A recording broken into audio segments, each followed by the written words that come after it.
اب آپ چلی بھی جائیں۔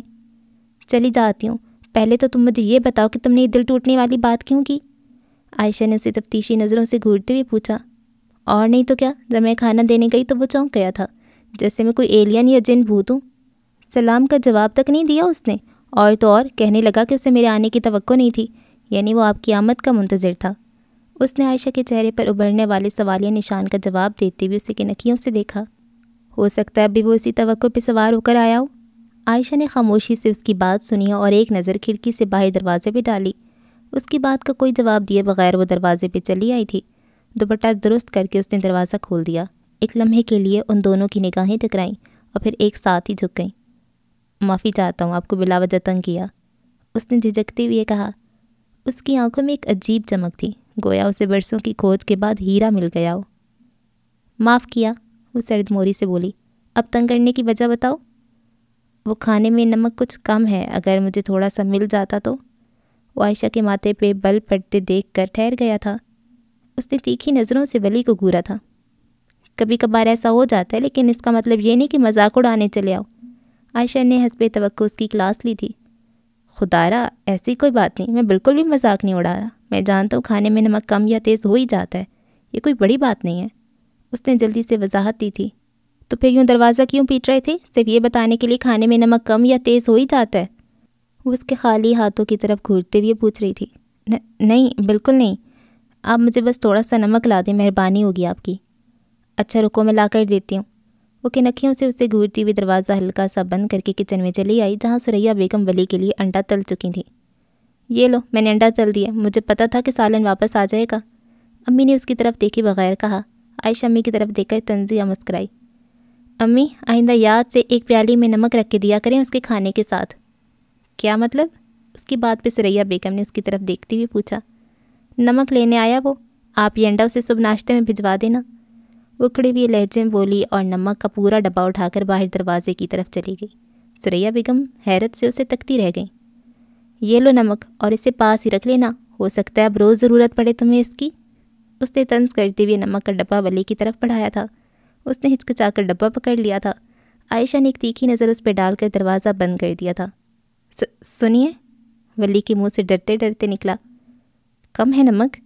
اس نے جھٹ سے دروازہ کھول کر پوچھا۔ اس کا لہجہ میں نے خیز تھا۔ نہیں، وہ نظریں گھمانے لگا۔ وہ میں پوچھنا چاہ رہا تھا کہ آپ خفا ہیں میری کسی بات پر؟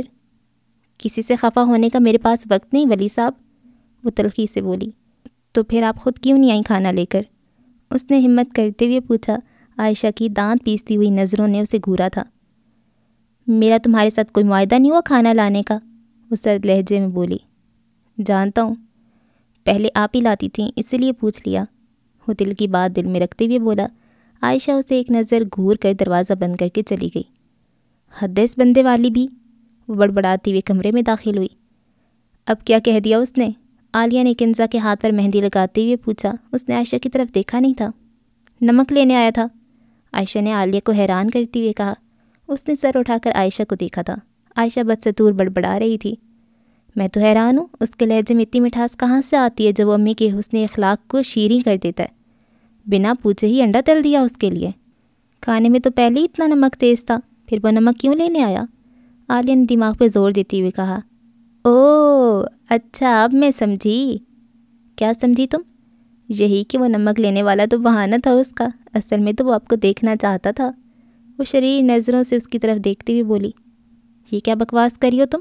کبھی تو بات کرنے سے پہلے سوچ لیا کرو۔ عائشہ نے اسے ڈانٹا تھا، لیکن اس کے دل میں ایک کھٹکا بڑے زور سے لگا تھا۔ سوچ کری تو بات کی ہے باجی، میں جب کھانا لے کر گئی تھی تو اس کے چہرے پہ مایوسی صاف دکھ رہی تھی، جیسے انسان کو مطلوبہ چہرے کی بجائے کوئی انجانا چہرہ دیکھنے کو مل جائے۔ کیا اول فول بولے جا رہی ہو؟ امی نے سن لیا تو ابھی درس لگ جائے گا، سو جانا پھر تم بھی وقت پر۔ عائشہ نے اسے ڈانٹ تو دیا، لیکن دل ہی دل میں وہ اس کی بات پہ غور بھی کر رہی تھی۔ اول فول نہیں بول رہی باجی، کیونکہ مجھے لگتا ہے کہ وہ، عالیہ کہتے کہتے رک گئی۔ کیا وہ؟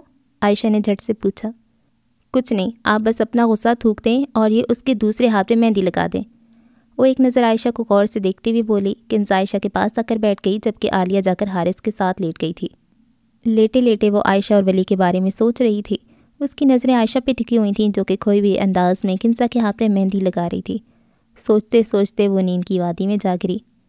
تمہاری ماما تو سو گئیں۔ کنزا کے دوسرے ہاتھ میں مہندی لگانے کے بعد اس نے عالیہ کی طرف دیکھتے ہوئے کہا، چلو آ جاؤ، تم اپنی خالہ کے ساتھ سو جاؤ۔ وہ کنزا کا بازو پکڑ کے اسے اپنے بستر پہ لے آئی۔ جب تک نیند نہ آ جائے اپنے ہاتھ نہیں ہلانے، نہیں تو مہندی کا سارا ڈیزائن خراب ہو جائے گا۔ عائشہ کے کہنے پہ ننھی کنزا نے ہاں میں سر ہلایا تھا۔ آہستہ آہستہ رات گزرتی چلی گئی۔ فجر کی اذانیں ہوئیں تو اکا دکا لوگ گھروں سے باجماعت نماز پڑھنے نکلے تھے، جن میں سے حسب معمول ایک ولی تھا۔ نماز کے بعد وہ حسب عادت تسبیح کرتے ہوئے گھر میں داخل ہوا تھا۔ اپنے کمرے میں آ کر وہ کچھ دیر کے لیے بستر پہ لیٹ گیا تھا۔ ابھی اس کی آنکھ لگی ہی تھی کہ ناشتے کے لیے دستک اس کے کانوں میں رس کھولنے لگی۔ یہ دستک اب اس کی زندگی کا معمول بن گئی تھی۔ اسے اس دستک کے شور سے محبت ہو گئی تھی۔ اکثر اسے خیالوں میں ایک خوبصورت ہاتھ دستک دیتا ہوا دکھائی دینے لگا تھا۔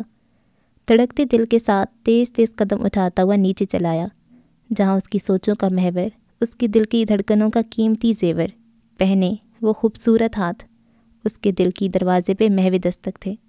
اس نے دیوانہ وار دروازہ کھول دیا۔ دروازہ گھر کی طرف کھلتا تھا، اس لیے ایک دم مکمل کھلنے پر وہ عائشہ کے ہاتھ میں موجود ناشتے کی ٹرے سے ٹکرایا۔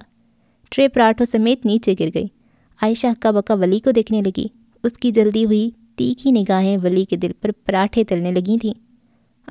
I'm sorry، اس نے بکلا کر کہا اور عائشہ کے پیروں کے پاس گرے ہوئے پراٹھے اٹھانے لگا۔ اس کا دل کیا کہ وہ ان پیروں کو چھو کر ان سے محبت کی بھیک مانگے، اسے چیخ چیخ کر کہے کہ ولی اس کے پیروں کی خاک بن گیا ہے، وہ اسے بھول جائے، اپنے دل کو اس کی مٹی کے لیے مٹی ہونے سے بچا لے۔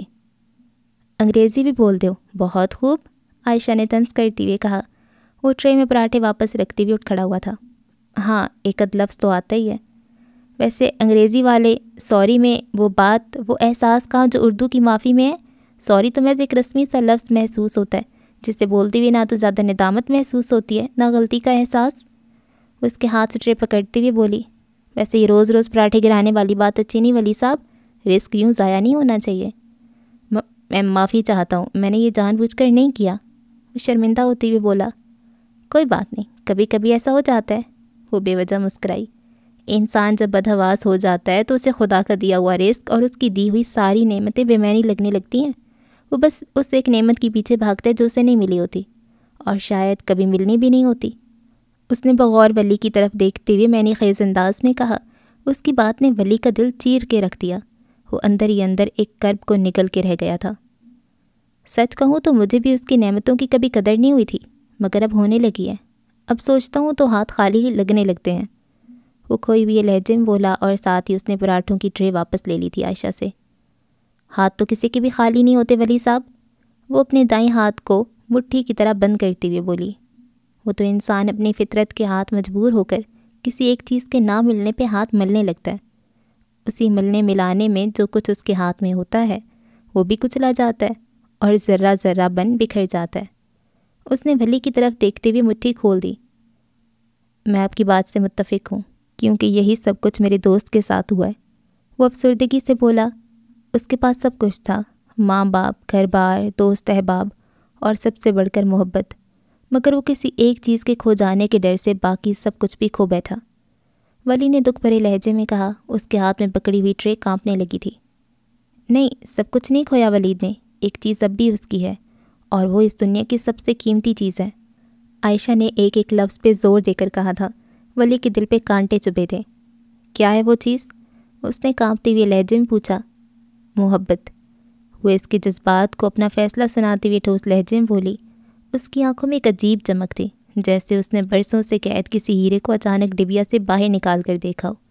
اس چمک نے ولی کے دل میں روشن ہونے والی محبت کی روشنی کو مات دے دی تھی۔ وہاں سے ویسے ہی دھواں اٹھ کر غائب ہو گیا تھا جو موم بتی کو ایک پھونک سے بجھانے پہ اٹھتا ہے۔ وہی تو ایک خزانہ ہے اس کے پاس جو اسے بغیر کسی جد و جہد کے مل گیا تھا۔ ولی کے لبوں نے سرگوشی کی۔ اس کے لہجے میں دکھ کے ساتھ ساتھ ہلکا سا طنز بھی تھا۔ عائشہ بھی اسے طنز سے مسکرائی تھی۔ خزانہ جب کسی کی قسمت میں لکھا جا رہا ہوتا ہے تو وہ یہ مطالبہ نہیں کرتا کہ اسے حاصل کرنے والے کو جد و جہد درکار ہو، وہ تو بس اچھلتا رہتا ہے، اور وقت آنے پر جو جھولی اس کے قریب ہوتی ہے وہ اس میں گر جاتا ہے۔ اب یہ اس خوش نصیب کی مرضی کہ اس خزانے کو انمول سمجھے یا حقیر جان کر بد نصیب کہلائے۔ وہ اس کی آنکھوں میں دیکھتی بھی بولی، جہاں ایک حقیر چمک انمول ہونے لگی تھی۔ میں نے بھی اپنی چولی پھیلا دی ہے، وہ ڈرتے ڈرتے بولا۔ اس کے لہجے کی پختگی نے عائشہ کے دل کو جھنجھوڑ دیا تھا۔ خزانہ تو لٹ چکا ہے ولی، جس کی جھولی تھی وہ کب کا جا چکا ہے، اسے چھین سکتے ہو تو چھین لو، ورنہ یوں پراٹھے گرا کر وہ تمہیں نہیں ملے گا۔ وہ دکھ بھری نگاہوں سے اسے دیکھتے ہوئے بولی، نہیں میں چھین نہیں سکتا۔ وہ دھیمے لہجے میں بولا، اس کے ہونٹوں کی کپ کپاہٹ چھپائے نہیں چھپ رہی تھی۔ تو پھر اسی دہلیز پہ کھڑے رہنا، اور ہاں دروازہ آئندہ اتنا ہی کھولنا کہ کھانا پکڑ سکو۔ عائشہ کا لہجہ مایوس تھا، اب کی بار اس کے لہجے میں رتی برابر بھی غصہ نہیں تھا۔ میری کوئی بات اگر نامناسب لگی ہو تو معافی چاہتا ہوں۔ وہ نظریں جھکا کر بولا، اٹس اوکے، عالیہ کے ہاتھ آملیٹ بھجواتی ہوں۔ اس نے نیچے جھک کر بکھری ہوئی آملیٹ پلیٹ میں ڈالی اور دروازہ بند کر کے چلی گئی۔ انگریزی والے سوری میں وہ بات کہاں جو اردو کی معافی میں ہے؟ عائشہ کی بات سوچ کر وہ اپنے ہونٹ بھینچنے لگا، جبکہ اٹس اوکے اس کے کانوں میں شور مچانے لگا تھا۔ اس نے آنکھیں بند کر لیں، جبکہ عائشہ اپنے کھلے کانوں کے ساتھ کچن کے دروازے پہ کان لگائے کسی بت کی طرح کھڑی تھی۔ عالیہ اور امی کے درمیان ہونے والی گفتگو اس کے کانوں تک پہنچ رہی تھی۔ یہ کیا کہہ رہی ہو تم؟ ثریا بیگم نے عالیہ کی بات سن کر سختی سے پوچھا۔ غلط نہیں کہہ رہی امی، اور پھر اس میں برائی کیا ہے؟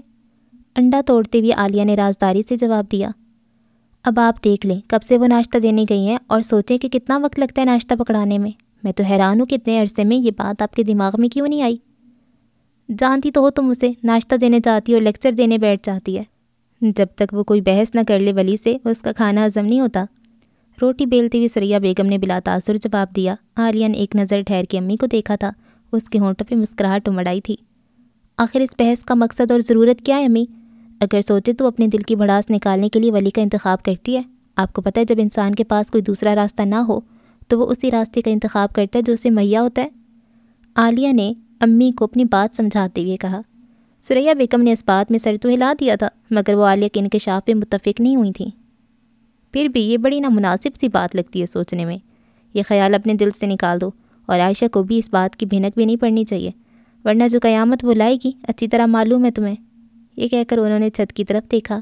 اس قریب کا تو سامان سمیت گلی میں پھینک آئے گی وہ، ثریا بیگم نے خدشے کا اظہار کرتے ہوئے کہا۔ اتنی بھی نامناسب بات نہیں امی، دونوں کے دل میں کچھ نہ کچھ ہے ایک دوسرے کے لیے، اور دونوں ہی اس بات سے بے خبر ہیں۔ وہ رازداری سے بولی، تمہیں کوئی غلط فہمی ہوئی ہے، ولی اس حساب کا نہیں ہے۔ میرے سفید بال یہ ماننے سے قاصر ہیں کہ ولی نے کبھی بھول کر بھی ایسا سوچا ہوگا۔ اور رہی بات عائشہ کی، اس کی تو بات ہی رہنے دو، نہ اس کے دل سے ولید نکلے، نہ وہ اپنی زندگی پہ رحم کرے۔ کس حساب کی بات کریں آپ؟ وہ بھی انسان ہے، یقیناً اس کے پاس بھی عام انسانوں والا ہی دل ہوگا، اور اس میں کچھ غلط بھی نہیں ہے۔ ہر بھٹکے ہوئے انسان کو سہارے کی ضرورت ہوتی ہے، دو بھٹکے ہوئے اگر مل جائیں تو اس سے زیادہ مناسب بات اور کوئی نہیں ہوگی۔ عالیہ نے دلیل دی تھی۔ اس کی بات سن کر ثریا بیگم کچھ سوچ میں پڑ گئیں۔ آئندہ میں خود جایا کروں گی کھانا دینے، عائشہ کا جانا مناسب نہیں ہے، وہ تو خود بھی منع کرتی رہی تھی۔ میں ہی نہیں سمجھی اس کی بات، ثریا بیگم نے افسوس سے کہا۔ آپ شک کر رہی ہیں؟ حد ہے امی، میں نے ایک معمولی سی بات کی تھی آپ سے، اور آپ پتہ نہیں کیا سے کیا سوچ کر بیٹھ گئیں۔ اس طرح سوچیں گی تو باجی ساری عمر یوں ہی گھر بیٹھی رہیں گی۔ ان کی حالت نہیں دیکھی آپ نے؟ مجھے تو ایک امید نظر آئی اور میں نے دل کی بات آپ سے کر دی، اور آپ پتہ نہیں کیا سمجھ بیٹھیں۔ وہ کون سا خط لکھتا ہے انہیں یا انہیں دل کی باتیں سناتا ہے؟ وہ تو پوری نظر سے دیکھتا تک نہیں انہیں۔ جانتی ہوں اسے، وہ ایسا نہیں کر سکتا کبھی بھی۔ بس میں اسی لیے کہہ رہی ہوں کہ ہو سکتا ہے کہ عائشہ کے دل میں ایسی کوئی بات نہ ہو اور وہ سن کر ہنگامہ کھڑا کر دے، اور اس طرح جو رہی صحیح کثر ہے ہماری نا امیدی کی وہ بھی پوری ہو جائے۔ میں کون سا کہہ رہی ہوں کہ آپ ابھی بات کریں، کچھ دیر انتظار کریں، ہو سکتا ہے کہ وہ خود کسی نہ کسی بہانے آپ سے یہ بات کریں۔ بات اگر ہوئی تو کبھی نہ کبھی کھلے گی ضرور۔ ویسے ہی پہ آپ ہر وقت ولی کی تعریفیں کرتی رہتی ہیں، ہو سکتا ہے کہ ان کے دل میں بھی یہ بات بیٹھ جائے، اور جو بات میں سوچ رہی ہوں وہ سچ میں پوری ہو جائے۔ ولی ہے تو نیک صفت اور شریف، مگر میرے دل میں اسے لے کر یہ خیال کبھی نہیں آیا۔ ثریا بیگم نے روٹی پلٹتے ہوئے جواب دیا۔ اب تم نے میرے دل میں یہ خیال تو ڈال دیا، لیکن اگر ایسا نہ ہوا تو نہ صحیح، پہلے بھی تو اتنے سال انہوں نے یوں ہی گھر بیٹھ کر گزار دیے ہیں۔ آپ بس دعا کریں کہ ان کے دل میں بھی خدا گھر بنانے کا خیال ڈال دے۔ بہت دکھ ہوتا ہے امی جب سوچتی ہوں ان کے بارے میں، کئی بار امی سے دل اکھڑنے لگتا ہے پرانی باتیں سوچ کر، خود کو قابل سمجھنے لگتی ہوں باجی کے حق پر۔ عالیہ نے دکھ بھری آواز میں کہا۔ نہیں بیٹا، ایسا نہیں سوچتے، عائشہ نے خود تمہارے اور میرے منع کرنے کے باوجود ہی رشتہ کروایا تھا تمہارا۔ وہ ایک ذمہ دار لڑکی تھی اور ایک ذمہ دار لڑکی ہے، بس حالات نے اس کا مزاج بدل دیا۔ ثریا بیگم نے احساس بھرے لہجے میں کہا۔ چلیں ٹھیک ہے پھر، آپ فی الحال ان سے کوئی بات نہ کریں، انتظار کر لیں، ہو سکتا ہے وہ جلد آپ سے اپنی بات خود کہلوا دے۔ اپنے منہ سے تو وہ کبھی نہیں کہیں گی، مگر جب آپ کو لگے کہ وقت آ گیا تو آپ خود یہ بات کر لیں ان سے اور اس دکھ سے آزاد کرائیں، خود کو بھی، انہیں بھی، اور ساتھ ساتھ مجھے بھی۔ اس بات پر عائشہ کے پیروں میں جان پڑ گئی تھی۔ وہ کسی بت کی طرح کچن میں داخل ہوئی۔ ٹھیک کہہ رہی ہے عالیہ، امی ابھی وہ وقت نہیں آیا، ابھی اس کی بات زبان پر نہیں آئی۔ اسے اچانک دیکھ کر امی روٹی توے سے اتارنا بھول گئیں، جبکہ عالیہ کے ہاتھ سے آملیٹ کی پلیٹ گر کر چور چور ہو گئی تھی۔ اور کتنا نقصان کروائے گا یہ ولی؟ شکر ہے یہ پلیٹ پلاسٹک کی تھی۔ وہ اپنے ہاتھ میں پکڑی ہوئی پلیٹ میز پہ پٹکتے ہوئے بولی۔ تو ایک آملیٹ وہاں بھی گری ہے؟ عالیہ نے جھک کر ٹوٹی ہوئی پلیٹ کے ٹکڑے جمع کرتے ہوئے پوچھا۔ اس کا لہجہ میں نے خیز تھا۔ ویسے باجی یہ دونوں پلیٹیں گری تو آپ کی وجہ سے ہی ہیں۔ وہ ڈرتے ڈرتے بولی۔ عائشہ بھنا کر رہ گئی تھی اس بات پر۔ میری وجہ سے کیوں؟ میں نے لائسنس دے رکھا ہے چیزیں توڑنے کا۔ وہ غصے سے چلائی۔ ثریا بیگم نے نظروں ہی نظروں میں عالیہ کو خاموش رہنے کی ہدایت کی تھی، لیکن وہ چپ رہنے والی نہیں تھی۔ توڑنے کا لائسنس کون دیتا ہے؟ لائسنس تو جوڑنے کا ہو سکتا ہے یا پھر رینیو کرانے کا۔ وہ مشکوک نظروں سے عائشہ کو دیکھتے ہوئے بولی۔ جوڑ لیں خود کو، دل کو رینیو کروا لیں۔ زبان بند رکھو تم اپنی۔ اور یہ امی کو کیا الٹی سیدھی پٹیاں پڑھا رہی تھی تم؟ اس نے گرجتے ہوئے پوچھا۔ پٹیاں نہیں پڑھا رہی تھی باجی، آپ کے جلستے دل پہ ٹھنڈی پٹیاں رکھنے کا کہہ رہی تھی۔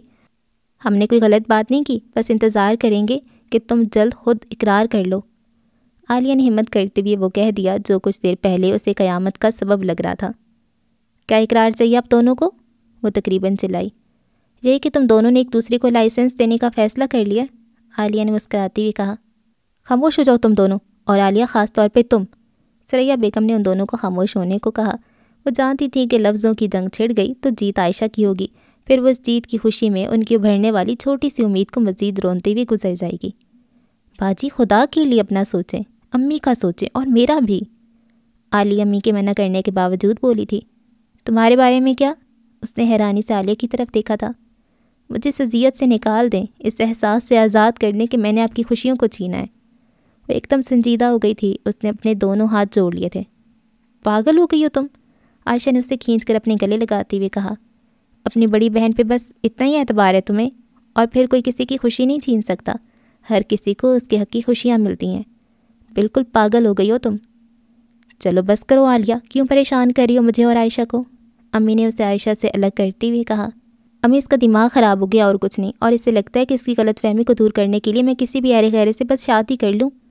وہ نہ چاہتی ہوئی بھی دھیما سا مسکرائی تھی۔ ایرا غیرہ ہی صحیح، لیکن اس کے دل میں آپ کا احترام ہے اور کہیں نہ کہیں محبت بھی ہے۔ ایسے پاک صاف جذبے والے لوگ روز روز نہیں ملتے باجی۔ وہ اپنے آنسو صاف کرتی ہوئی بولی۔ تمہیں کچھ دنوں میں احترام اور محبت دکھائی دے گیا؟ مجھے تو اب تک ایسا کچھ نظر نہیں آیا۔ عائشہ نے اس کی طرف دیکھے بغیر کہا۔ امی نے اس دوران پھر سے آملیٹ بنانی شروع کر دی تھی۔ اس لیے کہ آپ دیکھنا نہیں چاہتی۔ پتہ ہے اکثر تیسرے بندے کو وہ چیز بہتر دکھائی دیتی ہے جو دو لوگوں کو آپس میں نظر نہیں آ رہی ہوتی۔ عالیہ نے دلیل دی۔ جیسے تم دونوں کو نظر نہیں آ رہا کہ وہ سیڑھیوں پہ کھڑا آملیٹ کا انتظار کر رہا ہوگا۔ امی نے انڈا گھولتے ہوئے کہا تو وہ دونوں جیسے چونک گئی۔ چلو اپنا چہرہ اچھی طرح صاف کرو اور وعدہ کرو کہ آئندہ ایسا نہیں سوچو گی اور میرے بارے میں بدگمان نہیں ہوگی۔ عائشہ نے اپنے دونوں ہاتھ عالیہ کے کندھوں پہ رکھتے ہوئے کہا۔ پہلے آپ وعدہ کر لیں کہ ولی اگر کسی خواہش کا اظہار کرے گا تو آپ انکار نہیں کریں گی۔ اس نے عائشہ کے ہاتھ اپنے کندھوں سے ہٹاتے ہوئے اس کی ہمدردی کو ٹھکرا دیا۔ وہ کچھ لمحوں کے لیے سوچ میں پڑ گئی تھی۔ وہ ایسا کبھی نہیں کرے گا۔ 2 پراٹھے اٹھانے کی تو سکت ہے نہیں اس میں۔ پھر بھی تم کہتی ہو تو میں وعدہ کرتی ہوں، اگر وہ مجھ سے شادی کا اظہار کرے گا تو میں قبول کر لوں گی۔ اب خوش؟ عائشہ نے اسے خوش کرنے کے لیے حامی بھر لی تھی، جبکہ اسے پورا یقین تھا کہ ایسا کبھی نہیں ہوگا۔ انسان کبھی کبھی یوں ہی وعدے کر لیتا ہے۔ کچھ وعدے ناممکن سے ہوتے ہیں، انسان یہ جانتا ہے، مگر پھر بھی وہ وعدوں سے نہیں ڈرتا، کیونکہ ایسے مشکل وعدوں کی تکمیل کا زیادہ بوجھ نہیں ہوتا اس پر۔ اس کے پاس بہت بڑا مارجن ہوتا ہے کہ وہ آسانی سے ان ناممکن سے وعدوں کی تکمیل سے انکار کر دے، اور مطالبہ کرنے والے کے پاس بھی کوئی ٹھوس وجہ نہیں ہوتی کہ وہ ان وعدوں پہ عمل درآمد کرائے۔ عائشہ نے جو وعدہ کیا وہ پڑھتے جذبات میں نہیں، پڑھتے حالات میں کیا گیا وعدہ تھا۔ وہ چاہتی تھی کہ اس ایک وعدے سے عالیہ اور امی کو کچھ عرصے کے لیے سکون مل جائے گا۔ ایک قربانی کے بوجھ کو ہلکا کرنے کے لیے اس نے دوسری قربانی کی حامی بھر لی تھی۔ کبھی کبھی قربان ہونا پڑتا ہے اپنوں کو خوش کرنے کے لیے، ان کے دلوں سے غلط فہمیاں نکالنے کے لیے۔ امی اس پورے معاملے میں خوشی رہی تھیں۔ اس پورے مرحلے میں وہ محض آملیٹ بنا سکتی تھیں جو کہ انہوں نے بنا لی تھی۔ اپنے کیے ہوئے وعدے پر یقین کی ٹھوس مہر لگانے کی خاطر عائشہ خود آملیٹ اٹھائے سیڑھیوں کے دروازے پہ چلی آئی۔ اس نے دروازہ تقریباً پورا کھولتے ہوئے پلیٹ ولی کی طرف بڑھا دی تھی۔ وہ کبھی اسے دیکھ رہا تھا تو کبھی پورے کھلے ہوئے دروازے کو۔ بہت شکریہ، وہ ہکا بکا بس اتنا ہی بولا اور پلیٹ اس کے ہاتھ سے پکڑ لی۔ نمک تو نہیں چاہیے؟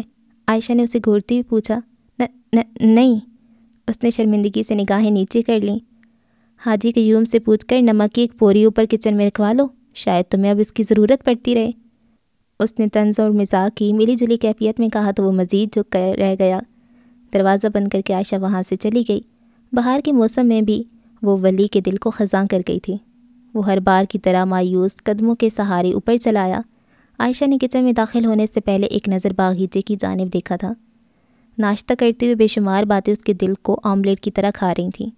عائشہ کی باتیں بھیڑ کی طرح اس کے دل پہ ڈنک مار رہی تھیں۔ خزانہ لٹ چکا ہے ولی، جس کی جھولی تھی وہ کب کا جا چکا ہے، اسے چھین سکتے ہو تو چھین لو۔ ہاتھ تو کسی کے بھی خالی نہیں ہوتے ولی صاحب، وہ تو انسان اپنی فطرت کے ہاتھوں مجبور ہو کر کسی ایک چیز کے نہ ملنے پہ ہاتھ ملنے لگتا ہے۔ وہ بار بار اپنا سر جھٹکنے کی کوشش کر رہا تھا۔ نوالا اس کے منہ میں نگلے جانے کا انتظار کر رہا تھا۔ سر جھٹکنے سے کبھی کبھی کوئی فائدہ نہیں ہوتا۔ وہ عائشہ کی باتوں سے بھاگ نہیں سکتا تھا۔ انسان جب بدحواس ہو جاتا ہے تو اسے خدا کا دیا ہوا رزق اور اس کی دی ہوئی ساری نعمتیں بے معنی لگنے لگتی ہیں۔ سب کچھ نہیں کھویا ولید نے، ایک چیز اب بھی اس کی ہے، اور وہ اس دنیا کی سب سے انمول چیز ہے، محبت، محبت، محبت۔ عائشہ کا بولا ہوا ایک ایک لفظ ہتھوڑے کی طرح اس پہ برس رہا تھا۔ اس نے اپنا سر پکڑ لیا تھا۔ وہی تو ایک خزانے اس کے پاس جو اسے بغیر کسی جدوجہد کے مل گیا۔ اسے اپنی بات یاد آئی تھی۔ اس کی اپنی بات ان تمام باتوں سے زیادہ کڑوی تھی جسے اس نے نوالے سمیت نگل لیا تھا۔ نہیں، میں ولید سے اس کی محبت نہیں چھین سکتا۔ یہ خزانہ اسے ولید ہونے کی وجہ سے ملا ہے، اور میرا کیا ہے؟ میرے پاس تو بہت کچھ ہے، یہ سارے نئے رشتے، احترام، اعتبار، یہ ایمانداری کی مہریں، یہ 5 وقت کی عبادت، ندامت اور پچھتاوا۔ میرے ہاتھ اتنے بھی خالی نہیں ہیں ولید کے مقابلے میں۔ وہ اپنے ہاتھ اپنی آنکھوں کے سامنے پھیلا کر سوچ رہا تھا۔ ہاتھ تو اس کے خالی ہیں، اس کے پاس اس خاموش محبت کے علاوہ ہے ہی کیا؟ ہر احساس کھو کر، ہر رشتہ گنوا کر، اگر اس کے پاس کچھ بچا ہے تو وہ عائشہ کی محبت ہے۔ وہی محبت اس کا مان ہے، اس کی آخری امید ہے، اس کا آخری سہارا۔ بالکل ویسے ہی جیسے ریگستان میں پیاس سے مرتی ہوئے کو پانی کا ایک گھونٹ مل جائے۔ میں اسے پیاسا نہیں مار سکتا۔ مایوسیوں کے آخری کنارے پر اگر اسے کوئی ہاتھ نظر آیا ہے تو میں اسے وہ ہاتھ نہیں چھین سکتا، میں اسے ڈوبنے نہیں دے سکتا، میں اس کی آخری امید، آخری ایمان اور آخری سہارا نہیں چھین سکتا۔ وہ کب کپا رہا تھا۔ مجھے کریم چچا کی بات مان لینی چاہیے، میری زبان کو خاموشی کا تالا لگا رہنا چاہیے، مجھے منظر سے خود کو غائب رکھنا چاہیے۔ اس نے اس بات میں سر ہلایا۔ میں ایسا ہی کروں گا، اپنے دل میں اگنے والے محبت کے پودے کو جڑ سے اکھاڑ پھینکوں گا، میں آنے والی اس بہار کا راستہ روک لوں گا، میں اس دل نامی پنچھی کے پر کاٹ دوں گا۔ ہاں، میں یہ کر سکتا ہوں۔ ولید کے مقابلے میں مجھ میں یہ طاقت بہت زیادہ ہے۔ وہ بے بسی سے مسکرایا۔ میں چاہوں تو اسے بآسانی سے ہرا سکتا ہوں، چاروں شانے چت کر سکتا ہوں، لیکن میں خالی ہاتھ والے سے کیوں لڑوں؟ کیوں اسے ہرا کر یہ احساس دلاؤں کہ وہ کتنا کمزور اور بے بس ہے؟ مجھ سے یہ نہیں ہوگا، اسے ہار کر بھی جیتنا ہے، ورنہ اس کی امید ٹوٹ جائے گی، اس کا مان بکھر جائے گا۔ غفور، غفور، بشرا بیگم فکر مندی سے چلاتے ہوئے غفور کو آوازیں دے رہی تھیں۔ جی بیگم صاحبہ۔ غفور اپنے کوارٹر سے نمودار ہوا تھا۔ صاحب کہاں ہیں؟ معلوم نہیں بیگم صاحبہ، صبح گاڑی لے کر نکلے ہیں، وہ سہم کر بولا۔ خود گاڑی لے کر گئے ہیں اور تم نے پوچھا نہیں ان سے؟ بشرا بیگم بدستور پریشان تھی۔ میں نے پوچھا تھا ان سے، وہ کہنے لگے کہ کوئی ضروری کام ہے، میں خود جانا چاہتا ہوں۔ چلو ٹھیک ہے، جاؤ تم، اسے جانے کا کہہ کر اس نے رحمان قریشی کو کال ملائی۔ ویسے کئی بار کر چکی تھی مگر دوسری طرف سے اسے کوئی جواب موصول نہیں ہوا۔ نہ جانے اتنے دنوں سے کس بات کی پریشانی انہیں، کچھ بتاتے بھی نہیں۔ بشرا بیگم نے زیر لب کہتی ہوئے ایک آخری کال ملائی اور جواب نہ پا کر اندر چلی گئیں۔ اتوار کا دن تھا، شاویز آج گھر پہ ہی تھا۔ صبح کا سورج منہ پہ لالگی ملے ابھر رہا تھا۔ بستر سے اٹھتے ہی شاویز نے کھڑکی سے پردے ہٹا دیے تھے۔ وہ ہر بار چھٹی والے دن دیر تک سونے کا منصوبہ بناتا تھا مگر ہر بار ناکام ہو جاتا تھا، اور آج بھی یہی ہوا تھا۔ ابیرہ فجر کی نماز کے لیے اٹھی تو اس نے کمرے کا دروازہ بند کر دیا تاکہ وہ اپنی نیند پوری کر سکے، مگر بے سود۔ سورج کی آنکھ کھولتے ہی وہ بھی جاگ گیا تھا۔ تازہ دم ہونے کے لیے اس نے واش روم کا رخ کیا۔ شاویز کی طرف سے گڈ مارننگ کا میسج پا کر ابیرہ کچن میں چلی گئی۔ ناشتے کی تیاری کے دوران وہ بار بار اپنے اس خواب کے بارے میں سوچ رہی تھی جو اس نے گزشتہ رات دیکھا تھا۔ اس نے دیکھا تھا کہ رحمان خالو پوری رفتار سے گاڑی بھگاتے ہوئے کسی سنسان علاقے سے گزر رہے ہیں۔ پھر اچانک ان کی گاڑی کے سامنے ایک چہرہ نمودار ہوتا ہے جو اسے اپنے چہرے سے ملتا جلتا محسوس ہوا تھا۔ خواب کے دھندلے پن میں وہ اسے چہرہ صاف طور پہ دکھائی نہیں دیا تھا، تاہم وہ اسے اپنا ہی ہم شکل محسوس ہوا تھا، اور پھر دیکھتے ہی دیکھتے گاڑی پوری قوت سے اس وجود سے ٹکرائی۔ اس کے بعد اسے اپنے مرتے ہوئے وجود کی طرف ایک ہاتھ بڑھتا ہوا دکھائی دیا تھا۔ وہ محض ہاتھ دیکھ پائی تھی جو اس کی گردن کے گرد اپنی گرفت مضبوط کر چکا تھا۔ اس سے پہلے کہ وہ مدد کے لیے چلاتی اس کی آنکھ کھل گئی تھی۔ وہ تب سے اب تک اس غیر معمولی خواب کے بارے میں سوچ رہی تھی۔ اسے بشریٰ خالہ اور رحمان خالو کی یاد شدت سے آ رہی تھی۔ اس نے بشریٰ خالہ کا دیا ہوا پرانی تصویروں کا البم آج پہلی بار نکالا تھا، جس میں اس کے بچپن کی تصویروں کے علاوہ بے شمار تصاویر تھیں۔ البتہ ولید کی کوئی بھی تصویر اس میں موجود نہ تھی۔ شاید بشریٰ بیگم نے بدلتے ہوئے حالات کو سمجھ لیا تھا، اس لیے انہوں نے ولید کی ساری تصویریں اس البم سے نکال دی تھیں۔ اسے خالہ کا یہ عمل ذرا بھی برا نہیں لگا تھا، کیونکہ وہ جانتی تھیں کہ یہی اس کے لیے بہتر تھا۔ وہ شاویز کے ساتھ ہنستی خوشی محبت بھری زندگی گزار رہی تھی، اور جب انسان محبت کے نشے میں چور ہوتا ہے تو باقی سب کچھ اس کے لیے بے معنی ہو جاتا ہے۔ شاویز کے گڈ مارننگ کا میسج ملنے کے بعد وہ البم بند کر کے ناشتہ تیار کر رہی تھی، اور ساتھ ساتھ وہ اپنے اس خواب کے بارے میں بھی سوچ رہی تھی۔ Good morning. کچھ دیر بعد شاویز مسکراتے ہوئے اپنے کمرے سے باہر آیا تھا۔ کتنی بار کہا ہے کہ گڈ مارننگ کو بس فون تک رہنے دو؟ وہ مسکراتے ہوئے بریڈ باسکٹ میں ٹوسٹ رکھتے ہوئے بولی۔ او ہاں، میں تو بھول ہی گیا تھا۔ السلام علیکم۔ اس نے جلدی سے سلام کیا۔ وعلیکم السلام، آئندہ مت بھولنا ورنہ گڈ مارننگ کا جواب نہیں دیا کروں گی۔ وہ اترا کر بولی۔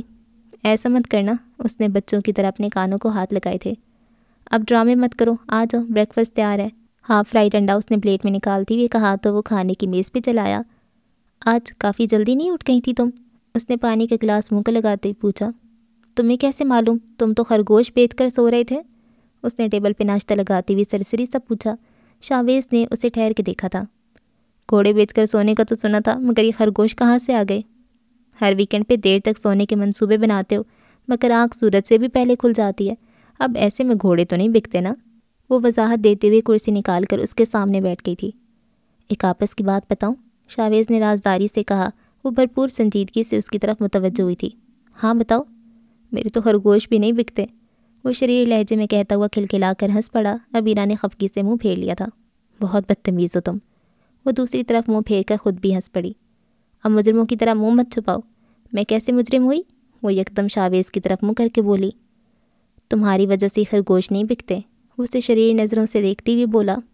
اب باتیں نہ بناؤ، ناشتہ ٹھنڈا ہو رہا ہے، ناشتہ کرو، اور یاد ہے نا شاپنگ بھی کرانی ہے تم نے؟ وہ اسے باور کروا رہی تھی۔ ہاں ہاں یاد ہے، اسی فکر میں تو نیند نہیں آئی رات بھر۔ ویسے نیند سے یاد آیا، تم نے بتایا نہیں کہ آج جلدی کیوں اٹھ گئی تھی تم؟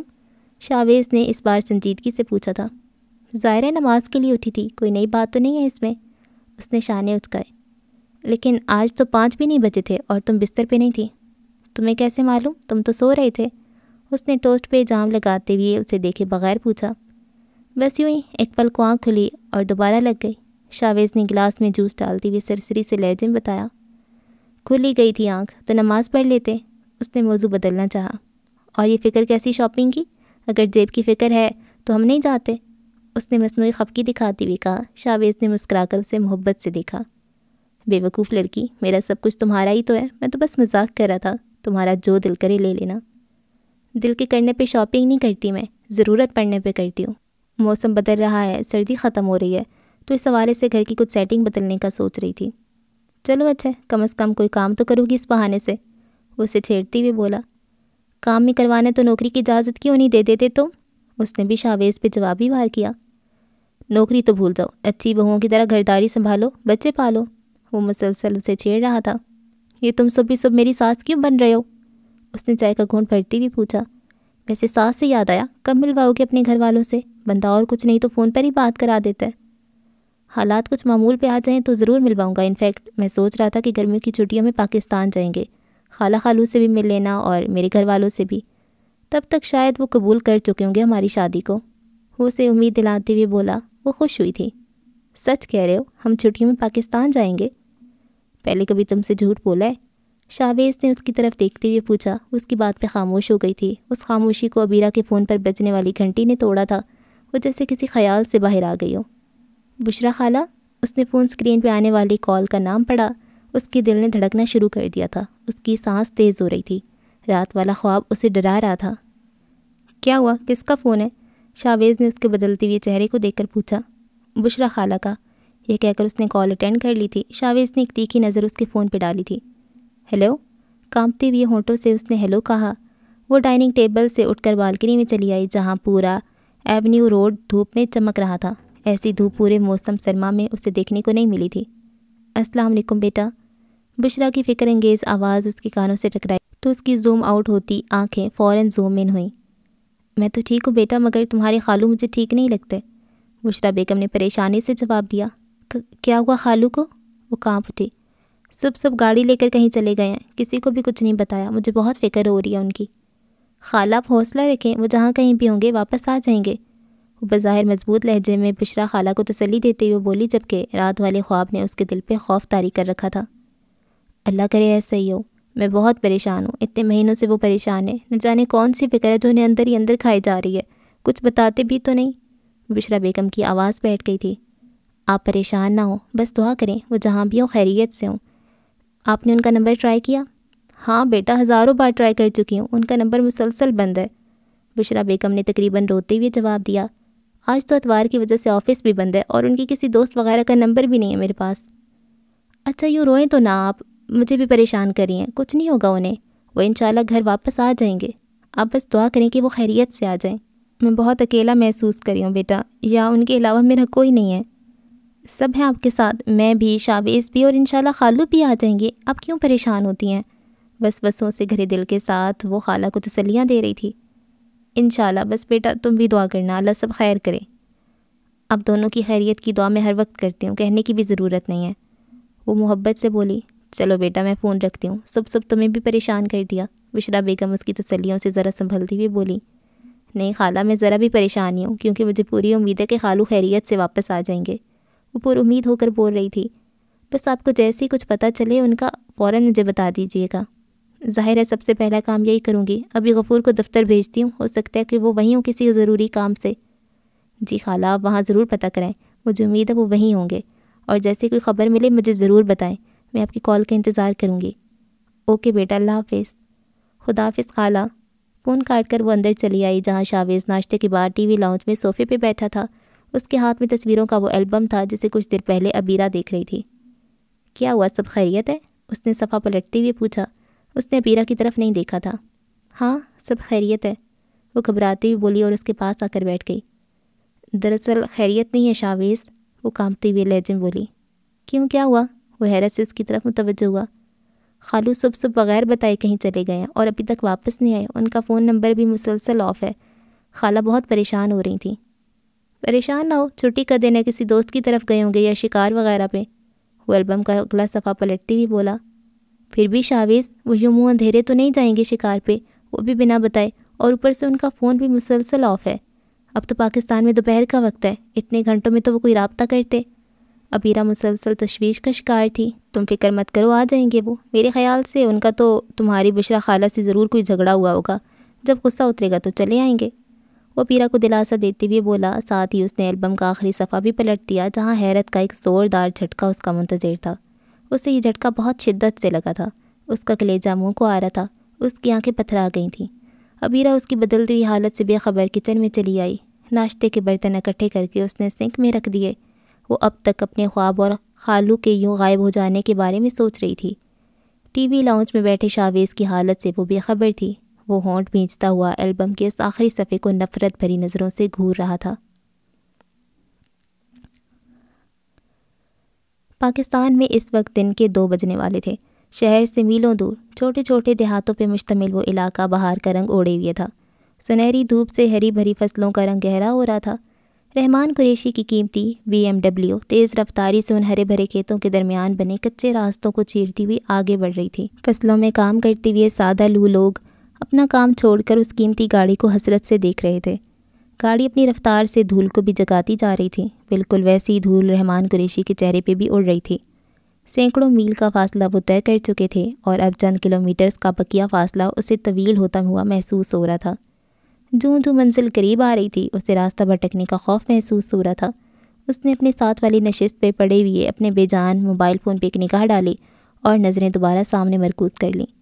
گرد میں اٹی ہوئی اس کی گاڑی دراصل اس کی اندرونی کیفیت کی ترجمانی کر رہی تھی۔ تقریباً 10 منٹ کی مزید ڈرائیو کے بعد ان کی گاڑی ایک ڈیرہ نما حویلی کے سامنے جا رکی۔ اس نے پشیمان نظروں سے آس پاس دیکھا تھا۔ 33 سالوں میں وہاں بہت کچھ بدل چکا تھا۔ کپ کپاتے ہوئے اس کے قدم گاڑی سے باہر آئے تھے۔ وہ کھوئی ہوئی نظروں سے حویلی کے داخلی دروازے کو دیکھ رہا تھا، جس کی حالت ویسی نہیں تھی جو کبھی ہوا کرتی تھی۔ وقت سب بدل دیتا ہے اور اس کا بدلاؤ اکثر امیدوں کے برعکس ہوتا ہے۔ دروازے کے قریب پہنچ کر اس کے قدم اپنی طاقت کھو چکے تھے۔ انہوں نے اس کی 33 سالہ پرانی پشیمانی کا بوجھ اٹھانے سے انکار کر دیا تھا۔ اسے حویلی کی ہر دیوار پہ اپنے لیے بند ہونے والے دروازوں کا اشتہار نظر آیا۔ وقت کی ستم ظریفی میں گھسی ہوئی ایک اینٹ گویا چیخ کر اسے وہاں سے جانے کا کہہ رہی تھی۔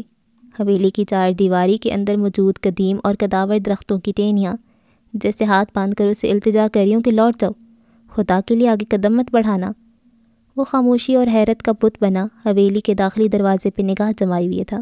اسے احساس ہو گیا تھا کہ کتنا کچھ بدل چکا ہے، مگر تبدیلی کا یہ احساس اس کے لیے خوشگوار ہرگز نہ تھا۔ اس نے اپنا سر جھکایا اور اپنے بوجھل قدموں پر ایک نگاہ ڈالی۔ آگے بڑھنے کی ہمت وہ کھو چکا تھا۔ حسرت اور ندامت بھری آنکھوں سے اس نے چاروں طرف نگاہ دوڑائی اور اپنے ڈگمگاتے ہوئے قدم واپس گاڑی کی طرف موڑ لیے۔ وہ سینکڑوں میل کا فاصلہ طے کر کے سمجھ رہا تھا کہ یہ راستہ ختم ہو گیا ہے، منزل مل گئی ہے، مگر یہ اس کی بھول تھی۔ اس کی ہمت جواب دے گئی تھی۔ وہ جس بوجھ کو اٹھائے یہاں آیا تھا، اب اس سے دگنا بوجھ اٹھائے لوٹ رہا تھا۔ پچھتاووں کا بوجھ ہر کوئی نہیں اٹھا سکتا، یہ ذات کی کمر توڑ کے رکھ دیتا ہے۔ ضمیر اگر ذرا سا بوجھ وقت پہ اٹھا لے تو ذات تمام عمر ہلکی رہتی ہے، ورنہ انسان کو اسی حالت سے گزرنا پڑتا ہے، اور پھر انسان کی زندگی میں ہمیشہ ایک جیسے حالات نہیں رہتے، نہ ہی وقت ایک جیسا رہتا ہے، نہ رشتے اور نہ ہی ان سے جڑے احساسات ایک جیسے رہتے ہیں۔ کچھ کے لیے تبدیلیاں مثبت پیغام لاتی ہیں تو کچھ کے لیے وہ اذیت بن جاتی ہیں۔ ایسے میں انسان کے بدل جانے کی صرف 2 صورتیں ہوتی ہیں، ایک ہے بدل جانا اور دوسری صورت ہے خود کو بدل لینا۔ انسان کے بدل جانے کی صورت میں جیت حالات کی ہوتی ہے، جبکہ انسان کا خود کو بدل لینا اس کی اپنی جیت ہوتی ہے۔ ہمیں یہ کبھی نہیں بھولنا چاہیے اگر حالات سے جیت چھن جائے تو وہ خاموش بیٹھے رہیں گے۔ وہ پوری تیاری کے ساتھ پلٹ کر وار کرتے ہیں، ایسا وار کہ انسان کو سنبھلنے کا موقع ہی نہیں ملتا، پھر اس کی جیت ہار میں بدل جاتی ہے۔ تب اس کی جیت کا وہ نشہ اس کا پچھتاوا بن جاتا ہے۔ انسان کی اس چھوٹی سی غلطی کا خمیازہ صرف اسے ہی نہیں بھگتنا پڑتا، بلکہ اسے جڑے بہت سے لوگ حالات کے انتقام کی زد میں آ جاتے ہیں، یوں بہت سے بے گناہ مارے جاتے ہیں۔ تقریباً 9 سال پہلے۔ ولید اٹھ جاؤ بیٹا، نماز کو دیر ہو رہی ہے، بشرا بیگم نے ولید کے کمرے کا دروازہ کھٹکھٹاتے ہوئے کہا تھا۔ اس نے جمائی لیتے ہوئے اپنی آنکھیں کھول دی تھیں۔ کچھ دیر نیند کے غلبے سے چھٹکارا پانے کے بعد اس نے بیڈ کی سائیڈ میز پہ رکھی گھڑی پہ نگاہ دوڑائی۔ ہلکی سی انگڑائی لیتا وہ اپنے بیڈ سے نیچے اترا۔ اپنا فون اٹھا کر اس نے گڈ مارننگ کا ٹیکسٹ ابیرہ کے نمبر پہ بھیج دیا۔ ایک اطمینان بھری مسکراہٹ اپنے چہرے پہ سجا کر وہ وضو کی غرض سے واش روم چلا گیا۔ نماز سے فارغ ہو کر وہ ناشتے کی غرض سے ڈرائنگ روم میں آیا تھا۔ السلام علیکم امی، السلام علیکم ابو، نیچے آتی اس نے سلام کیا تھا۔ وعلیکم السلام، رحمان قریشی اور بشرا بیگم نے یک زبان ہو کر جواب دیا۔ رحمان قریشی نے اخبار میز پہ رکھتے ہوئے اسے دیکھا تھا۔ لگتا ہے رات بھر جاگتے رہے ہو، آج تو اخبار بھی میں نے تمہاری نماز سے پہلے پڑھنا شروع کر دیا تھا۔ جی ابو، رات دیر سے سویا تھا، کچھ کام رہتا تھا، سوچا مکمل کر لوں، اسی وجہ سے آنکھ دیر سے کھلی اور نماز کو تاخیر ہوئی۔ وہ کرسی کھینچتے ہوئے افسوس سے بولا، دیر نہیں بہت دیر سے پڑھی، آج تو اخبار والا بھی تمہارے اٹھنے سے پہلے ہو کر چلا گیا۔ رحمان قریشی نے اسے باور کرایا۔ وہ عزیمت خوردہ نظروں سے میز کو گھورنے لگا تھا۔ اتنی دیر تک نہ جاگا کرو، میں نماز ہی نہیں بلکہ تمہاری صحت کی وجہ سے بھی کہہ رہی ہوں۔ بشرا بیگم نے اخبار اٹھاتے ہوئے کہا، روز تو نہیں جاگتا، مجھے ناول مکمل کرنا تھا، سوچا مکمل کر کے ہی سوؤں گا۔ وہ گلاس میں پانی بھرتے ہوئے بولا۔ رحمان قریشی نے اپنا چشمہ اتار کے اس کی طرف دیکھا۔ بیٹا کیا رکھا ہے اس لکھنے لکھانے میں، کون پڑھتا آج کے دور میں یہ کہانیاں اور افسانے، اچھا خاصا بزنس ہے، میرے ساتھ مل کر وہ سنبھالو، کل کو وہی تمہارے کام آنا ہے، یہ کالے ورک نہیں۔ رحمان قریشی کو اس کے لکھنے پہ ہمیشہ سے اعتراض تھا، مگر وہ اس کے شوق کے آگے ہار مان جاتے تھے۔ اکلوتا بیٹا جس چیز پہ ہاتھ رکھ دے، ماں باپ کو ماننا ہی پڑتا ہے اس چیز کے لیے۔ اچھا خاصا بزنس ہے، تبھی تو اپنے خواب پورے کرنے کی کوشش کر رہا ہوں، ورنہ میں بھی حالات کے مطابق کوئی نوکری کر رہا ہوتا اور میرا ہنر میرے اندر گل سڑ رہا ہوتا۔ مجھے پتہ ہے آپ ابھی چلا سکتے ہیں سب کچھ، جب آپ کو واقعی میری ضرورت ہوگی تو میں حاضر ہوں گا۔ ویسے بھی کچھ نہ کچھ وقت آفس میں بھی گزار ہی لیتا ہوں۔ وہ وضاحت دے رہا تھا۔ رحمان نے گہری سانس لی تھی۔ تمہارا وہ وقت بھی کہانی کے کسی کردار کو سوچتے ہوئے گزر جاتا ہے۔ خیر، تمہارا شوق ہے تو ضرور پورا کرو، مگر اپنے شوق کے مطابق انسان کا مستقبل قسمت سے ہی بنتا ہے۔ ولید نے حمایت طلب نظروں سے بشریٰ بیگم کو دیکھا تھا۔ وہ اس بات میں سر ہلا کر بول پڑی تھیں۔ جانے بھی دیں آپ، صبح میرے بیٹے کی کلاس لگا لی، ابھی اس کی عمر ہی کیا ہے، کر لینے دیں اسے تجربے، ساری عمر پڑی ہے کام کرنے کے لیے۔ ماشاءاللہ اتنا ٹیلنٹڈ ہے میرا بیٹا، اس کے لیے کچھ بھی کرنا یا سیکھنا مشکل نہیں ہے۔ بشریٰ بیگم کی حمایت ہمیشہ ولید کے حق میں جاتی تھی۔ اس نے نظروں ہی نظروں میں امی کا شکریہ ادا کیا تھا۔ رحمان قریشی کے تاثرات بھی نارمل ہو گئے تھے۔ اس دوران زینت نے میز پہ ناشتہ لگا دیا تھا۔ بھئی ٹیلنٹڈ تو ہوگا، آخر بیٹا کس کا ہے؟ رحمان نے اترا کر کہا تھا۔ بشریٰ بیگم ان کی بات نظر انداز کرتے ہوئے ولید سے مخاطب ہوئی تھیں۔ تم نے ابیرہ کو میسج کر دیا کہ نہیں؟ اگر نہیں کیا تو ابھی کر دو، ورنہ پھر وہ مجھ سے شکوہ کرے گی۔ بشریٰ بیگم نے فکر مندی سے کہا۔ ولید اس کی بات پہ مسکرایا تھا۔ سب سے پہلا کام تو وہی ہوتا ہے مجھے، پھر بھی اس نے اگر شکوہ کرنا ہو تو وہ تو کوئی نہ کوئی بات ڈھونڈ ہی لیتی ہے۔ وہ ناک چڑھاتے ہوئے بولا۔ ابھی پرسوں کی بات ہے، جب میں ٹیکسٹ کرنے میں ذرا سا لیٹ ہو گیا تھا، ذرا سی تاخیر پہ جو ہنگامہ کھڑا کیا تھا اس نے، بس نہ ہی پوچھیں۔ وہ بریڈ پہ مکھن لگاتے ہوئے چڑچڑا کر بولا۔ تمہیں ذرا سا نہیں بلکہ 1 گھنٹہ لیٹ ہوئے تھے۔ بشریٰ بیگم نے کپ میں چائے انڈیلتے ہوئے اسے یاد دہانی کرائی۔ 1 گھنٹے سے اسے کیا فرق پڑتا ہے امی؟ لندن کا وقت یہاں سے 5 گھنٹے پیچھے ہے، یہاں ہم نے لنچ بھی کر لیا ہوتا ہے جب وہ وہاں سو کر اٹھتی ہے۔ وہ ٹوسٹ کی ایک بائٹ لیتے ہوئے بولا۔ رحمان خاموشی سے ماں اور بیٹے کی باتیں سنتا ہوا اپنے ناشتے سے لطف اٹھا رہا تھا۔ بات ایک ٹیکسٹ کی نہیں ہے بیٹا، اگر تم اس سے نادانی میں وعدہ کر بیٹھے تھے کہ صبح اٹھتے ہی اسے پہلے گڈ مارننگ کہو گے اور پھر باقی کام کرو گے تو نبھاؤ۔ اب پتہ تو ہے تمہیں کہ کتنی حساس ہے وہ، اب تمہیں وہ پیچھے نہیں ہٹنے دے گی۔ بشریٰ بیگم نے مسکراتے ہوئے کہا۔ ولید نے ہونٹ بھینچ لیے تھے جیسے اس سے کوئی بہت بڑی غلطی ہو گئی ہو۔ وہ بیرہ کو بہت چاہتا تھا لیکن اس کی حساسیت وہ کبھی سمجھ نہیں پایا تھا۔ اتنا بھی احساس نہیں ہونا چاہیے انسان کو۔ اب اگر میں کچھ منٹ دیر سے اٹھوں گا تو ظاہر ہے میسج بھی دیر سے کروں گا، وہ لاچارگی سے بولا۔ اسے اس بات پر بھی اعتراض ہے کہ میں وقت پہ کیوں نہیں جاگا، اسے میسج کرنے کے لیے۔ وہ تمہارے جاگنے کا وقت نہیں جانتی، اس لیے وہ اس تاخیر کو معاف نہیں کرتی۔ اس بار رحمان قریشی نے اسے جواب دیا۔ وہ جن حالات سے گزری ہے مجھے بخوبی اندازہ ہے، مجھے اس سے ہمدردی ہے، لیکن یہ کیسی دوستی ہے کہ اسے میرا اعتبار ہی نہیں ہوتا، ہر معاملے پہ تفتیش کرنے لگ جاتی ہے۔ ایک تو بار تم نے اسے جھوٹ بولا تھا جس کی وجہ سے وہ ایسا کرتی ہے، ورنہ ہمیشہ سے ایسی نہیں تھی وہ۔ بشریٰ بیگم نے اسے یاد دلاتے ہوئے ابیرہ کی حمایت کی۔ اچھا چلو چھوڑو ان باتوں کو، ناشتہ کرو۔ ناشتہ تو کر ہی رہے ہیں ہم، ویسے پورے بلاک میں صرف ہم ہی ہیں جو اتنی صبح ناشتہ کرتے ہیں، بشریٰ بیگم نے ٹوسٹ پہ مکھن لگاتے ہوئے کہا۔ لوگوں سے ہمیں کیا لینا دینا، ہر گھر کی اپنی روٹین ہوتی ہے، ایک تو بندہ صبح اٹھ کر نماز پڑھ لیتا ہے اور ساتھ ساتھ دن کا بھرپور فائدہ بھی اٹھا سکتا ہے۔ رحمان قریشی نے نیپکن سے منہ پونچھتے ہوئے جواب دیا۔ ناشتے کے بعد رحمان قریشی دفتر کے لیے روانہ ہو گئے، جبکہ ولید شہر کے مشہور پبلشر شہاب پبلیکیشنز کے دفتر میں موجود تھا۔ شہاب پبلیکیشنز شہر کے ہی نہیں بلکہ پورے ملک کے جانے پہچانے پبلشنگ اداروں میں سے ایک تھا۔ آؤ آؤ ولید میاں بیٹھو، پبلیکیشنز کے مالک 60 سالہ شہاب رضوی نے اسے بیٹھنے کو کہا۔ بہت شکریہ، وہ کرسی کھینچتے ہوئے بیٹھ گیا۔ فائل اس نے شہاب رضوی کے آگے رکھ دی۔ تمہارے پہلے ناول پہ جو رسپانس ہمیں ملا تھا اسے دیکھتی ہی ہم نے تمہیں دوسرا ناول لکھنے کو کہا تھا، مگر تم نے ضرورت سے زیادہ وقت لے لیا، وہ میز سے فائل اٹھاتے ہوئے بولے۔ جانتا ہوں، بس کچھ ذاتی مصروفیات کی بنا پہ تاخیر ہو گئی، اب ناول آپ کو مل گیا ہے، باقی کا کام آپ کا ہے۔ اپنا کام تو ہم کر ہی لیں گے، وہ فائل کو کھولتے ہوئے بولے۔ نام کیا اس ناول کا؟ ماہ زوال، ولید نے جلدی سے جواب دیا۔ شہاب صاحب نے طمانینت سے اس کی طرف دیکھا۔ نام سے ظاہر ہوتا ہے کہ پچھلی کہانی سے کافی مختلف ہوگی۔ بہت خوب، وہ پرستائش لہجے میں بولے۔ ولید کے چہرے پہ جوش امڑ آیا تھا۔ انشاءاللہ ایسا ہی ہوگا، آپ کے ساتھ ساتھ لوگوں کو بھی یہ کہانی پسند آئے گی۔ میرا مقصد صرف اپنی سوچ لوگوں تک پہنچانا ہے، صرف اپنے بلبوتے پر، بنا کسی سفارش کے۔ تمہارے اسی شوق کو مد نظر رکھتے ہوئے شہاب پبلیکیشنز نے تمہاری تحریریں چھاپنے کی حامی بھری تھی، ورنہ اس دور میں لکھنے والوں کو جتنا معاوضہ ملتا ہے وہ اونٹ کے منہ میں زیرے کے مترادف ہے۔ اور بات محض شوق کی بھی نہیں ہے، تمہاری تحریر واقعی شاندار تھی۔ ہم اتنی دہائیوں سے کتابیں چھاپ رہے ہیں، مگر کسی بھی نئے لکھاری کی پہلی کتابیں اتنے خط ہمیں موصول نہیں ہوئے جتنے تمہاری پہلی کتاب پر ادارے کو ملے تھے۔ بہت شکریہ حوصلہ افزائی کا، لیکن میں چاہتا ہوں کہ اس بار خطوط مجھے براہ راست ملے، لہٰذا یہ ایڈریس اس پر چھاپ دیجیے گا۔ اس نے جیب سے کارڈ نکال کر شہاب صاحب کی طرف بڑھایا۔ دیکھو بیٹا، پالیسی کے مطابق خط صرف ادارہ ہی موصول کرتا ہے۔ اس کتاب کے سارے حقوق ہمارے پاس ہوں گے تو اس سے جڑے خط بھی ہمیں موصول ہوں گے۔ تم چاہو تو کوئی ای میل ایڈریس لکھوا سکتے ہو تاکہ کوئی ذاتی طور پہ تم سے رابطہ کرنا چاہے تو کر سکے۔ شہاب رضوی نے اسے مشورہ دیتے ہوئے کہا، وہ تو ٹھیک ہے مگر ملک میں ای میل کی سہولت اتنی بھی عام نہیں ابھی۔ عام نہیں تو کیا ہوا، موجود تو ہے نا، آہستہ آہستہ عام ہو ہی جائے گی۔ بس اسی طرح اچھا لکھتے جاؤ، لوگ خود بخود کھینچے چلے آئیں گے تمہاری طرف۔ بس میں بھی یہی چاہتا ہوں کہ لوگ مجھے ایک رائٹر کے طور پہ جانیں، میرے کام کو پسند کریں، مجھ سے رابطہ کریں، میری بات کو سمجھیں اور مجھ تک اپنی بات کو پہنچائیں۔ وہ کھوئے ہوئے لہجے میں بولا، ایسا ہی ہوگا، بس تم فوکس نہ چھوڑنا، اپنے ہنر کو مزید پالش کرو، اپنی سوچ اور قلم کو وسیع کرو، اتنا وسیع کہ دنیا اس میں سما جائے۔ باقی ہمارا ادارہ ہر لحاظ سے تمہاری مدد کرے گا۔ شہاب صاحب نے اس کے خوابوں کو 4 چاند لگاتے ہوئے کہا، میں نے یہ سفر آپ ہی کی بدولت شروع کیا ہے شہاب صاحب۔ آپ اگر اس دن چاہتے تو بنا میری بات سنے مجھے جانے دیتے، مگر آپ نے شاید میرے ٹیلنٹ کو پہچان لیا تھا۔ میں اس سفر میں ہمیشہ آپ کا احسان مند رہوں گا۔ کون سا ہیرا کتنا قیمتی ہے یہ ایک جوہری بخوبی جانتا ہے۔ تمہاری آنکھوں کی چمک نے بہت کچھ بتا دیا تھا تمہارے بارے میں، تو تمہیں کیسے جانے دیتا؟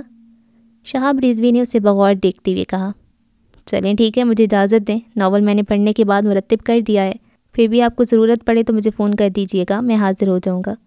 وہ اپنی جگہ سے اٹھتے ہوئے بولا، ٹھیک ہے پھر تم جاؤ، جیسے ہی سارا پروسیس مکمل ہوگا میں تمہیں بتا دوں گا، اور میرا خیال ہے کہ اس بار کوئی چھوٹی موٹی تقریب رکھیں گے اس کتاب کی رونمائی کے لیے۔ کیا واقعی آپ ایسا کر سکتے ہیں؟ ولید پرجوش ہوا تھا۔ ہاں کیوں نہیں، شہاب رضوی نے کندھے اچکائے۔ بس بجٹ چاہیے، جیب میں پیسے ہوں تو کون سا کام مشکل ہے، وہ مسکراتے ہوئے بولے۔ ولید نے اس بات میں سر ہلایا اور اجازت لے کر وہاں سے چلا گیا۔ وہ تنہا نہیں تھا، اس کے خواب اس کے ہمراہ تھے۔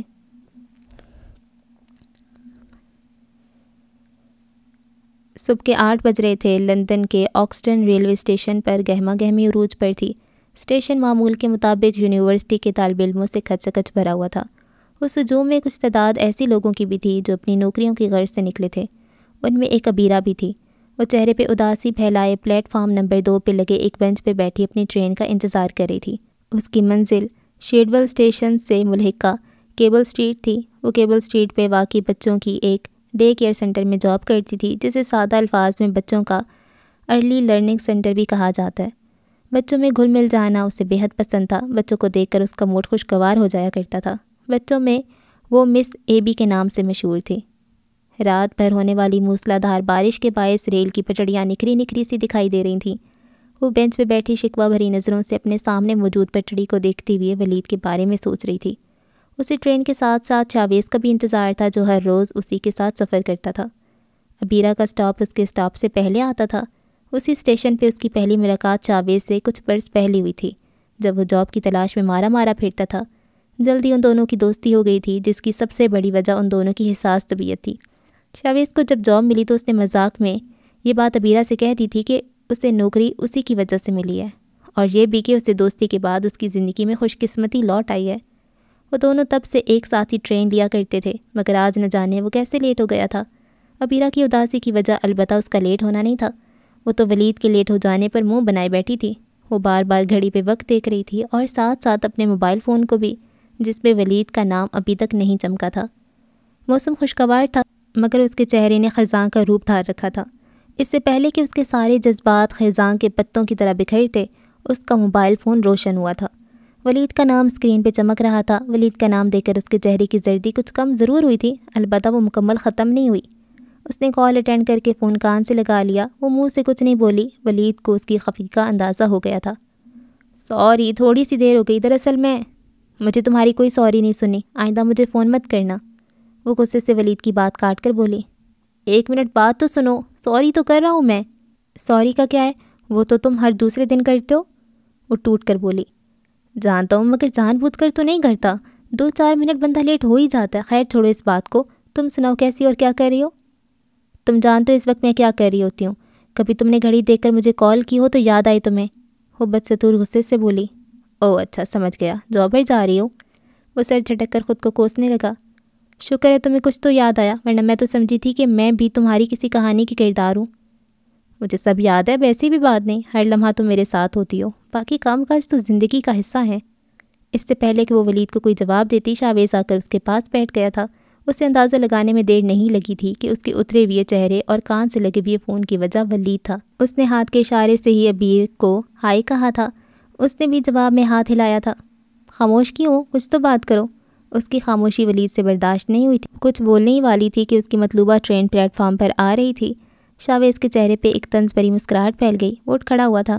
چلو ٹھیک ہے ولید، میری ٹرین آ گئی ہے، میں جا رہی ہوں، وہ بکھرے لہجے میں کہتے ہوئے اٹھ کھڑی ہوئی۔ اتنی جلدی آ گئی؟ ولید کو لگا تھا کہ شاید وہ خفگی کے باعث بات نہیں کرنا چاہتی۔ اپنے وقت پہ آئی ہے، وہ سرد لہجے میں بولی۔ تم نے کال ہی دیر سے کی ہے، خدا حافظ، اس نے مایوس لہجے میں کہا اور کال منقطع کر دی۔ فون اپنے پرس میں رکھ کر وہ رکی ہوئی ٹرین کی جانب بڑھی۔ کیا وہ آج پھر غصے میں ہوں؟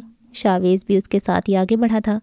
غصے میں نہیں ہوں، بس ذرا تھکی ہوئی ہوں، شاید نیند نہیں پوری ہوتی، وہ رکے بغیر بولی اور ٹرین میں سوار ہو گئی۔ شاویز بھی اس کے سامنے والی خالی نشست پہ بیٹھ گیا۔ بیٹھتے ہی وہ ابیرہ کا چہرہ پڑنے لگا تھا۔ تھکاوٹ اور غصے کے تاثرات کب سے ایک جیسے ہوئے ہیں؟ جب سے محبت ہوئی ہے، وہ بے ساختہ بولی۔ پھر سے اس نے ناراض کر دیا؟ اسے ناراض کرنے کے علاوہ آتا ہی کیا ہے؟ ابیرہ نے مایوسی سے کہا۔ شاویز نے گہری نظروں سے اسے دیکھا تھا۔ کچھ نہ کچھ تو آتا ہی ہوگا، ورنہ تم یوں چھوٹی چھوٹی بات پر اس کے پیچھے نہ پڑتی۔ چھوٹی چھوٹی باتیں؟ وہ زیر لب کہتی ہوئی تلخی سے مسکرائی۔ کتنی چھوٹی چھوٹی باتیں ہی تو ہوتی ہیں محبت میں، یہ بھی نہ ہو تو کیا کہتے ہیں پنجابی میں، ہاں پھٹے منہ محبت کا، وہ شاویز کی آنکھوں میں دیکھتے ہوئے بولی۔ وہ اس کی نظروں کی تاب نہ لے سکا اور کھلکھلا کے ہنس پڑا۔ کیا یہ چھوٹی باتیں صرف اس کے لیے خاص ہوتی ہیں جو محبت کرتا ہے؟ یہ دوستی میں ضروری نہیں ہوتی؟ اس نے یکدم سنجیدہ ہوتے ہی پوچھا۔ بالکل ہوتی ہیں، اس نے ٹھوس لہجے میں جواب دیا۔ تو پھر اپنا فون چیک کرو، اٹھ کر سب سے پہلے میسج تمہیں کیا تھا، مگر تم نے شاید ابھی تک پڑھا بھی نہیں، وہ مایوس سا ہو کر بولا۔ نہیں پڑھا تو اب پڑھ لیتی ہوں، اب کہہ دیتی ہوں تمہیں گڈ مارننگ، وہ اپنا فون نکالتے ہوئے سرسری سے لہجے میں بولی۔ ویسے سوری، موڈ اتنا ہی خراب ہو گیا تھا صبح صبح کہ کسی چیز کا ہوش ہی نہیں رہا۔ اس نے اپنی غلطی تسلیم کرتے ہوئے شاویز کے نمبر پہ گڈ مارننگ کا جواب بھیجا۔ شاویز نے بے یقینی کسی نظروں سے اس کے سرسری لہجے پر اسے دیکھا تھا۔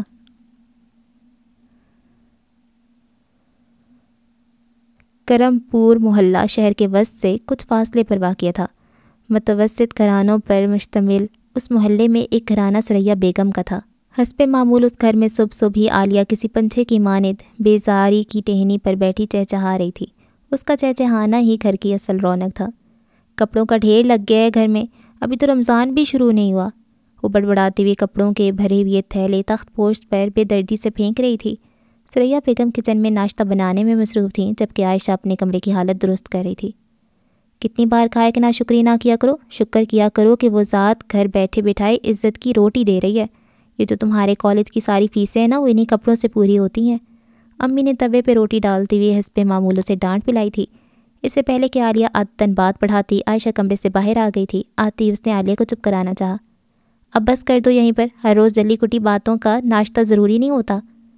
اب جانتی تو امی کی عادت ہے بات بات پہ لیکچر دینے کی، کبھی کبھی مجھے یہ گھر کم اور کالج زیادہ لگنے لگتا ہے، وہ منہ بناتے ہوئے بولی۔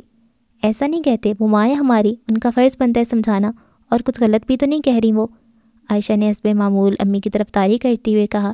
ساتھ ہی اس کی نگاہیں تخت پوش پہ بکھرے پڑے تھیلوں پر جا ٹھہریں۔ یہ کون دے کر گیا ہے؟ اس نے امی سے پوچھا۔ نوشی کی امی دے کر گئی ہیں، 3 سوٹ ہیں، کہہ رہی تھی کہ عید سے پہلے پہلے تیار ہو جائیں، سریا بیگم نے چائے میں چینی ڈالتے ہوئے جواب دیا۔ وہ آگے بڑھ کر ایک تھیلے سے سوٹ نکال کر دیکھنے لگی۔ امی وہ نگینہ آنٹی کے دونوں سوٹ تیار ہیں، جا کر دے آئیے گا، ورنہ اس بار بھی وہ کوئی نہ کوئی بات سنا کر جائیں گی، وہ حسرت سے اس خوبصورت جوڑے کو دیکھتے ہوئے بولی۔ عالیہ نے نگینہ کو آنٹی کہنے پر ایک کہکا لگایا تھا۔ آہستہ بولے باجی، اگر انہوں نے سن لیا تو دوبارہ آپ سے سوٹ نہیں سلوائیں گی۔ اس کی بات پر امی اور عائشہ دونوں مسکرا اٹھیں۔ آ جاؤ، ناشتہ تیار ہے، اور یہ علی ابھی تک سو رہا ہے، جگا دو اب اسے بھی، گرم گرم ناشتہ کر لے، امی نے کچن سے انہیں آواز دی۔ سونے دے اسے کچھ دیر، رات بھر میرے ساتھ جاگتا رہا ہے، عائشہ نے واش بیسن پر ہاتھ دھوتے ہوئے جواب دیا۔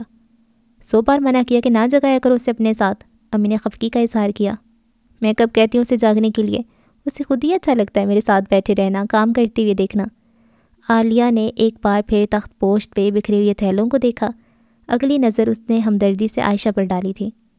کاش علی بھی ہماری طرح بول اور سن سکتا، وہ بھی میرے ساتھ کالج جایا کرتا، ہم سب کا سہارا بنتا، اللہ میاں نے پتہ نہیں ہمیں کس بات کی سزا دی ہے، وہ آہ بھرتے ہوئے بولی۔ عائشہ نے بھی اس کی ناشکری پہ آہ بھری تھی، لیکن امی اس سے پہلے ہی بول اٹھیں۔ کتنی بری بات ہے، ناشکری کی باتیں نہیں کیا کرتے، یہ اس کی آزمائش ہے اور اللہ انہیں آزماتا ہے جو بندے اسے پسند ہوتے ہیں۔ اچھی باتیں منہ سے نکالا کرو، کوئی قبولیت کی بھی گھڑی ہوتی ہے۔ اسے تو آپ سمجھانا ہی چھوڑ دیں امی، جب عقل بچ رہی تھی تو یہ گھاس چڑھنے گئی ہوئی تھی، کبھی بھی کچھ بھی بول دیتی ہے۔ عائشہ نے تخت پوش چھاؤں میں کھینچتے ہوئے کہا، میں تو آپ کی ہمدردی میں کہہ رہی تھی باجی، علی بھی اگر پڑھ لے کر اس گھر کا سہارا بنتا تو آپ کا بوجھ آدھا کم ہو جاتا، ساری عمر کپڑے سی کر تو نہیں گزرے گی۔ وہ سنجیدہ سی ہو کر بولی، کاش مجھ میں بھی آپ کی طرح کوئی ہنر ہوتا، میں بھی آپ کی مدد کر سکتی۔ عائشہ نے اس کی بات میں نفی میں سر ہلایا تھا۔ وہ زیر لب مسکرا بھی رہی تھی لیکن جواب ایک بار پھر امی کی طرف سے آیا تھا۔ تم چھوڑو مدد کی باتیں، تمہیں کوئی کام بتا دوں تو تمہارا منہ دیکھنے والا ہوتا ہے۔ سباتا گوننے کو کہا تو موت پڑ گئی تھی تمہیں، جیسے میں نے کیٹو سر کرنے کو کہہ دیا ہو۔ امی نے طنز کرتی ہوئی کہا، ہاں تو مجھے اس طرح کے کام پسند نہیں، جان جاتی ہے میرے کچن کے کاموں سے۔ وہ تنگ آ کر اقرار کر رہی تھی، پسند کسے ہوتے ہیں مگر کرنے پڑتے ہیں۔ عائشہ کو ہی دیکھ لو، تمہاری ہی بہن ہے، ساری رات مغز کھپاتی ہے۔ کیا اسے پسند ہے یہ ساری محنت کرنا؟ وہ صرف اس گھر کے لیے کرتی ہے، تمہیں تو بس بناؤ سنگھار ہی پسند ہے۔ امی نے پراٹھے اور چائے تخت پوشت پہ رکھتے ہوئے اسے احساس دلانا چاہا تھا۔ شکل اچھی ہو تو بندہ بناؤ سنگھار کرتا ہی ہے، وہ اتراتے ہوئے بولی۔ امی نے اس بات پر مسکراتی ہوئی عائشہ کو دیکھا، لو دیکھ لو، اتنی باتوں میں سے صرف بناؤ سنگھار پہ جا کر ہی ہوش آیا اسے۔ عائشہ کو مسکراتا دیکھ کر وہ دوبارہ عالیہ کی جانب متوجہ ہوئیں۔ تھوڑی بہت خریداری بھی سیکھ لو، سسرال میں عزت نہیں ہوتی ہے ایسی لڑکیوں کی جن کے پاس صرف شکل و صورت ہو۔ امیاں بس بھی کریں، سیکھ لے گی وہ سب کچھ، کیوں فکر کرتی ہیں؟ ابھی سے پڑھائی کرنے دے سے، خریداری بھی ہوتی رہے گی۔ عائشہ بالآخر بحث ختم کرنے کے لیے میدان میں کودی پڑی تھی۔ عالیہ بڑے پیار سے عائشہ کے پاس بیٹھ گئی تھی۔ یہ ہوئی نا عقل مندوں والی بات، اس لیے باجی مجھے سب سے زیادہ اچھی لگتی ہیں۔ عالیہ نے پیار سے اس کے گال پہ چٹکی کاٹی۔ چلو اب ناشتہ کر لو ورنہ دیر ہو جائے گی کالج سے۔ عائشہ کے کہنے پر وہ جوتے اتار کر تخت پوش پہ بیٹھ گئی۔ تینوں نے کھانا شروع کیا تھا۔ بہت دن ہو گئے، تمہاری چچی کا کوئی فون نہیں آیا؟ امی نے نوالا توڑتے ہوئے عائشہ سے کہا۔ شکر ہے، اس لیے کچھ دن سکون سے گزرے، عالیہ جھٹ سے بولی۔ ایسی باتیں نہیں کرتے بڑوں کے بارے میں، چچی ہیں وہ تمہاری، امی نے اسے ڈانٹا۔ تو میں کب انہیں ہٹلر کہہ رہی ہوں؟ تمہیں شاہ زیب کا فون نہیں آیا؟ امی نے عالیہ کی بات کو نظر انداز کرتی ہوئے عائشہ سے پوچھا۔ پچھلے ہفتے آیا تھا، بس 2 منٹ ہی بات ہوئی، پاسپورٹ کے دفتر میں تھا وہ، اس کے بعد کوئی کال نہیں آئی۔ عائشہ کے جواب پر عالیہ نے اسے تفتیشی نظروں سے گھورا۔ یہ ہو ہی نہیں سکتا کہ شاہ زیب بھائی آپ کو فون نہ کرتے ہوں، بس آپ بتانا نہیں چاہتی۔ عائشہ نے اسے جواب دینے کی بجائے شرم سے اپنا چہرہ جھکا لیا تھا۔ آپ شرما تو ایسے رہی ہیں جیسے نئی منگنی ہوئی ہو آپ کی۔ ارے بھائی بچپن کی منگنی ہے، اب تو اتنا کانفیڈنس آ ہی جانا چاہیے تھا۔ کانفیڈنس کسے کہتے ہیں؟ امی نے سمجھ نہ آنے والے انداز میں پوچھا۔ بے شرمی کو، عائشہ نے عالیہ کی طرف دیکھتے ہوئے جواب دیا۔ تھوڑی سی بے شرمی، تھوڑی سی بدتمیزی اور تھوڑا سا تکبر انسان کو کانفیڈنٹ بنا دیتا ہے۔ خیر اب ایسی بھی بات نہیں، اچھی زندگی گزارنے کے لیے انسان میں کانفیڈنس ہونا چاہیے، ورنہ لوگ کچل کر گزر جاتے ہیں انسان کو۔ وہ داناؤں کی طرح بولی۔ اب اس سے پہلے کہ باجی مزید میرے کانفیڈنس کا حلیہ بگاڑ دیں، میں تو جا رہی ہوں کالج۔ وہ تخت پوش سے اترتی ہوئی بولی۔ باجی مجھے وین کا کرایہ دے دیں، 7 دن اوپر ہو گئے ہیں۔ اندر الماری میں پرس پڑا ہوا ہے، اس میں ہوں گے، میں نے کل ہی الگ کر دیے تھے۔ عائشہ نے نشاندہی کی تو وہ اندر چلی گئی۔ 50 روپے زیادہ لے جا رہی ہوں باجی، آج سموسے کھانے کو دل کر ہے میرا، سمیرا اور حمیرا کو بھی کھلانے ہیں، روز وہ کھلاتی ہیں مجھے۔ وہ اندر سے تقریباً پورا زور لگاتی ہوئی بولی۔ امی نے عائشہ کو دیکھ کر نام میں سر ہلایا تھا۔ جانے دے امی، 50 روپے کی تو بات ہے۔ عائشہ نے امی کو بولنے سے پہلے ہی چپ کرا دیا۔ اسکول کالجوں میں اس طرح کے تھوڑے بہت خرچے معمولی بات ہیں، اس سے بھی کانفیڈنس ملتا ہے، اور اس کانفیڈنس کا مطلب ہے خودداری، عزت نفس۔ وہ امی کے چہرے پہ آنے والے سوالیہ تاثرات کا جواب دیتے ہوئے بولی۔ تم نے سر چڑھا رکھا ہے اسے، آتے بگڑ رہی ہیں اس کی، امی نے شکوہ کیا۔ اتنی بھی برے آتے نہیں ہیں اس میں، مانا کہ تھوڑی منہ پھٹا ہے لیکن باتیں کھری کرتی ہے۔ عائشہ وہاں سے اٹھ کر کمرے میں چلی آئی۔ عالیہ اس دوران پرس کا صفایا کر چکی تھی۔ مل گئے پیسے؟ آتی عائشہ نے مسکرا کر پوچھا۔ وہ برا سا منہ بنا کر اسے گھورنے لگی تھی۔ کبھی ضرورت سے زیادہ بھی رکھ لیا کریں پرس میں، وہ جو 50 لیے ہیں نا تم نے، وہ ضرورت سے زیادہ ہی ہیں۔ عائشہ نے جلدی پہ تیل ڈالا۔ تو رکھ لیں پھر اپنے 50، مجھے نہیں کھانے سموسے، وہ مصنوعی خفگی سے بولی، جبکہ اس کا دل اسے روپے لٹانے سے منع کر رہا تھا۔ نہیں یہ تم اپنے پاس رکھو، میں تو بس مذاق کر رہی تھی، اصل میں تمہیں یاد دلانے آئی ہوں کہ کہانی لازمی پوسٹ کر دینا، پچھلی دفعہ بھی تم بھول گئی تھی۔ جی مجھے یاد ہے، آپ فکر نہ کریں، میں پوسٹ کر دوں گی، اللہ نے چاہا تو اس بار ضرور چھپے گی، اس نے امید بھرے لہجے میں کہہ کر عائشہ کو پھر امید کی کشتی پہ سوار کر دیا تھا۔ وہ کھو سی گئی تھی۔ میں چلتی ہوں باجی، خدا حافظ۔ خدا حافظ، عائشہ نے ہوش میں آتے ہوئے کہا۔ عالیہ جا چکی تھی۔ وہ بھی کمرے سے باہر آ کر امی کے پاس تخت پوشت پر بیٹھ گئی جہاں امی نے اس کے لیے ایک نصیحت تیار کر رکھی تھی۔ دیکھو بیٹا، شاہ زیب اگر فون نہ کرے تو تم کر لیا کرو، کیونکہ رابطے اگر کم ہونے لگ جائیں تو رشتے کمزور پڑنے لگتے ہیں۔ وہ اگر مصروف رہتا ہے تو تم وقت نکال لیا کرو۔ جی امی، میں کال کر لوں گی، وہ سر جھکا کر بولی۔ اسے دل پر ایک بوجھ محسوس ہوا تھا۔ میں سوچ رہی ہوں کہ اس بار تمہاری چچی آئیں تو تمہاری شادی کی بات چلاؤں۔ امی کی بات پر اس نے چہرہ اٹھا کر دیکھا امی کو، وہ جیسے انکار کر رہی ہو۔ ثریا بیگم نے اس کی طرف دیکھے بغیر بات جاری رکھی۔ ویسے تو یہ بات انہیں خود کرنی چاہیے، کل کو شاہ زیب سعودی عرب چلا جائے گا، پھر پتہ نہیں وہ کب واپس آئے، تو بہتر ہے کہ اس کے جانے سے پہلے شادی ہو جائے تم دونوں کی۔ ایک کام اگر کل کرنا ہے وہ آج ہو جائے، کیا مذائقہ ہے؟ امی اتنی بھی کیا جلدی ہے، وہ بالآخر بول پڑی تھی۔ 2-3 برس رک جائیں، تب تک عالیہ کی پڑھائی بھی مکمل ہو جائے گی اور شاہ زیب بھی سعودی عرب میں قدم جما لے گا۔ ابھی میری اس گھر کو ضرورت ہے، وہ گہری سانس لیتے ہوئے بولی۔ ثریا بیگم نے اس بات میں سر ہلایا تھا۔ ضرورت تو ہے، لیکن چھوٹی موٹی ضرورتوں کے لیے بیٹیوں کو گھر میں بٹھا کر نہیں رکھا جاتا۔ تمہارے ابا کی پینشن ہے، اور پھر عالیہ بھی تو کہہ رہی تھی کہ ٹیوشن پڑھایا کرے گی محلے کے بچوں کو، اتنے میں گھر چل جائے گا۔ عالیہ کو میں نے منع کیا ٹیوشن پڑھانے سے، میں کام کر رہی ہوں نا، بس کافی ہے، وہ تخت پوشت پہ پڑے برتن اٹھاتی ہوئے بولی۔ تم نے کیوں منع کر دیا؟ پہلے ہی وہ کام چور ہے، گھر کا کام تو اس نے ویسے ہی نہیں کرنا، چلو اس معاملے میں ہاتھ پٹا دیتی۔ امی، اسے پڑھائی کرنے دیں، بچوں کو پڑھائے گی تو اس کی اپنی پڑھائی کا حرج ہوگا، اتنے سال اس کی تعلیم کا ہر طرح کا خرچہ اٹھایا ہے، اب آخر میں جا کر اس پہ بوجھ ڈال دیں۔ ویسے بھی اب وہ دور نہیں ہے کہ محض شکل و صورت پہ اچھا رشتہ مل جائے، اب لوگ تعلیم پوچھتے ہیں۔ عائشہ نے ایک مناسب وجہ بتائی تھی۔ کہہ تو تم ٹھیک رہی ہو، لیکن پھر بھی اگر تمہارے چچا چچی نے خود کوئی بات کر دی شادی کی تو میں انکار نہیں کر سکوں گی۔ ٹھیک ہے، وہ خود کوئی بات کریں تو مت کیجیے گا انکار، مگر فی الحال آپ ان کے دماغ میں ایسی کوئی بات نہ ڈالیے گا۔ اچانک اسے کچھ یاد آیا۔ آپ جا کر نگینہ آنٹی کے سوٹ دیں، ان سے آج صبح کا وعدہ تھا، برتن وغیرہ میں دھو لوں گی۔ ٹھیک ہے، میں دے آتی ہوں، علی اٹھے گا تو ناشتہ بنا دینا اسے، ثریا بیگم نے اٹھتے ہوئے جواب دیا، جبکہ وہ برتن اٹھائے کچن میں چلی گئی۔ امی کے جانے کے بعد وہ بہت دیر تک اپنے اور شاہ زیب کے بارے میں سوچتی رہی۔ وہ جانتی تھی کہ شاہ زیب اس سے محبت کرتا ہے۔ کیا وہ خود شاہ زیب سے محبت کرتی ہے؟ وہ خود سے ہمیشہ یہی سوال پوچھتی تھی۔ ہر بار اسے اس سوال کے جواب میں گھر کی ذمہ داریاں بڑھتی ہوئی محسوس ہوئی تھیں، لیکن کچھ دیر پہلے جو اسے امی نے سمجھایا تھا وہ اسے ٹھیک لگ رہا تھا۔ اس نے کچھ سوچتے ہوئے شاہ زیب کا نمبر ملا لیا۔ 2-3 بار نمبر ملانے پہ اس نے فون اٹھا لیا تھا۔ زہ نصیب، شاہ زیب کی محبت بھری آواز اس کی سماعتوں سے ٹکرائی۔ اس کے وجود میں ایک عجب سی لہر دوڑ گئی تھی۔ کیسے آپ؟ بہت دنوں سے کوئی فون ہی نہیں کیا آپ نے، اس نے شکوہ کیا۔ بس کیا بتاؤں، دفتر کے چکر لگا رہا ہوں آج کل، کبھی یہاں تو کبھی وہاں، اس نے بیزار ہوتے ہوئے جواب دیا۔ ابھی بنا نہیں کام؟ امید ہے کہ 1-2 ہفتوں میں کچھ پتہ چلے گا۔ خیر تم سناؤ، تمہیں مل گئی فرصت سلائی کڑھائی سے؟ اس کے لہجے میں شکوہ تھا۔ فرصت کہاں ملتی ہے، نکالنی پڑتی ہے، ابھی تو یہاں ہے تو یہ حال ہے، وہاں جا کر تو آپ بھول ہی جائیں گے۔ وہ اپنے حصے کی غفلت اس کی جھولی میں ڈال رہی تھی۔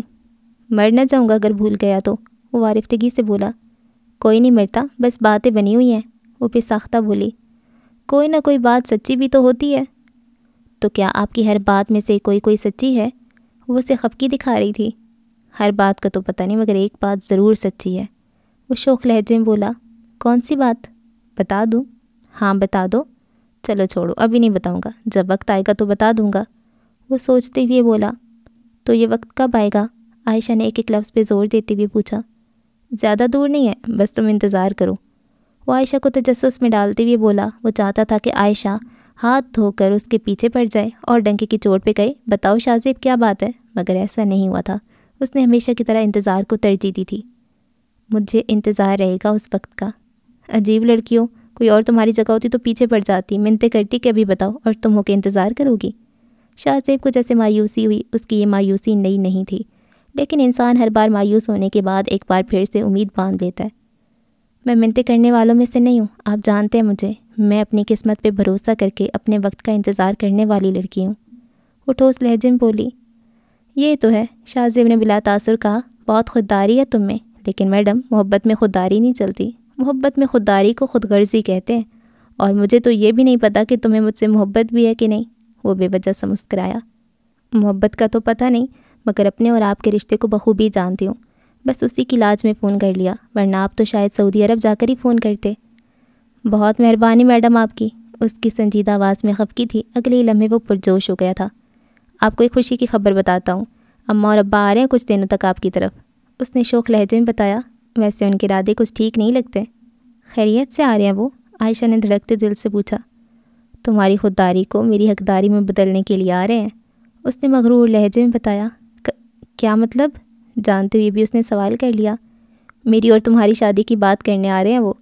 شاہ زیب کی بات اس کے دل پہ بھاری گزری تھی، اسے سمجھ نہیں آ رہا تھا کہ وہ خوش ہو یا پریشان۔ امی عالیہ اور علی کا چہرہ اس کی آنکھوں کے سامنے گھومنے لگا تھا۔ تمہیں خوشی نہیں ہوئی؟ اسے خاموش پا کر شاہ زیب نے سنجیدگی سے پوچھا۔ خوش؟ بہت خوش ہوں، وہ بوکھلائی۔ اچھا فون رکھتی ہوں، چولہے پر دودھ رکھ کے آئی تھی، ابل رہا ہوگا۔ یہ کہہ کر اس نے فون کاٹ دیا۔ شاہ زیب نے کان سے ہٹا کر اداس نظروں سے اپنے فون کو دیکھا تھا۔ اچھا جی، تو ایپیسوڈ 5 کو یہاں پر سٹاپ لگاتے ہیں، اور شکر ہے کہ ہم پاسٹ میں گئے ہیں یار، ساری جو پہیلیاں ہیں وہ تو سولو ہوں گی، اور ابھی تک ولی صاحب نہیں آیا، اور مجھے لگتا ہے کہ ولی ہے ہی نہیں، وہ ولید ہی ہے۔ نام بھی دیکھیں نا، میچنگ ولی ولید۔ اچھا خیر، تو یہ ابھی بہت سی باتیں نکل کے آ رہی ہیں، اور یہ خود رائٹر ہے، اور اس کی کہانی نہیں چھپ رہی، اور اس کی چھپ جاتی ہوگی، اور پھر ان کی باتیں ہو رہی ہیں ہوں گی۔ اچھا، اور ابھی تو 9 سال پہلے کی بات ہے نا؟ ٹھیک ہے۔ اور وہاں پہ وہ شاویز تھا کہ شاہ زیب تھا؟ ہاں، تو وہ جو بھی تھا نا، وہ جو اس کو ٹرین پہ ملتا ہے بیرا کو، تو وہ اس کو وہ اچھی لگتی ہوگی، اور پھر وہ اس کے اندر دل میں نفرت ہوتی ہوگی ولید کے لیے، کیونکہ وہ ولید کو پسند کرتی ہوگی، شاید وہی پھر ان کے درمیان کوئی مس انڈرسٹینڈنگز پیدا کر رہے۔ اچھا، اور ابھی دیکھتے ہیں آگے کیا ہوتا ہے۔ اب تک تو ایسا کچھ نہیں ہے جس کو ڈسکس کیا جائے، اور یہ ولی کو نا پسند آ گئی ہے، ہاں، کیونکہ نمک تیز ہوتا ہے، مجھے لگتا ہے وہ چکھتا ہی نہیں ہے اور وہ نمک لینے پہنچ جاتا ہے، تو یہ تھوڑا اچھا ہے، مجھے لگا ہے عائشہ کو وہ پسند کرتا ہے، لیکن اب وہ بھی خاموش ہو جائے گا، تو بہت کچھ ہو رہا ہے۔ اور یہ کہاں پہ چلے گئے تھے انکل صاحب CID بن کے؟ اتنی دور جا کے پھر واپس آ رہے ہیں، کیا ہو گیا انکل؟ ایکسیڈنٹ کروانا تھا؟ اس لیے چلے گئے ہیں وہاں پر؟ یہ کہاں گئے ہیں؟ یہ کون سی حویلی تھی؟ یہ کوئی حویلیوں والا بھی چکر ہے، اور مجھے لگتا ہے وہ جو شاہ زیب ہے کہ شاویز ہے، نام میں بھول جاتی ہوں، تو وہ ان میں سے کسی حویلی کا ہوگا، اور اس کا اپنے کیا پتہ کوئی بھتیجا نکل آئے، ہے نا؟ کیا پتہ انکل رحمان نے اور بشرا خالہ نے بھاگ کے شادی کی بھی ہو، اپنے خاندان سے کٹ گئے ہوں، کیا پتہ، کوئی بھی پتہ نہیں ہے۔ چلیں دیکھتے ہیں کیا ہوتا ہے آگے، دعاؤں میں یاد رکھیں۔ ابھی رات کے 11:30 بج رہے ہیں، اور سردی بھی اچھی خاصی ہے، لیکن میں ریکارڈنگ کر رہی ہوں، تو میرے لیے ایک لائک اور اچھا سا کامنٹ، اور بس دعاؤں میں یاد رکھیں۔ اللہ حافظ۔ اور ایک بات، میرا انسٹاگرام آپ کو پتہ ہے نا، میرا انسٹاگرام ہے pak.novels، وہاں پر مجھے فالو کر لیں ضروری، وہاں پہ میں بڑی ایکٹیو ہوں اور بڑی ریلز وغیرہ ڈالتی ہوں، تو آپ لوگ کنیکٹڈ ہونے چاہیے نا، جو یوٹیوب پہ فیملی ہے وہ انسٹاگرام پہ بھی ہونی چاہیے، تو وہاں پہ فالو کر لیں۔ اللہ حافظ۔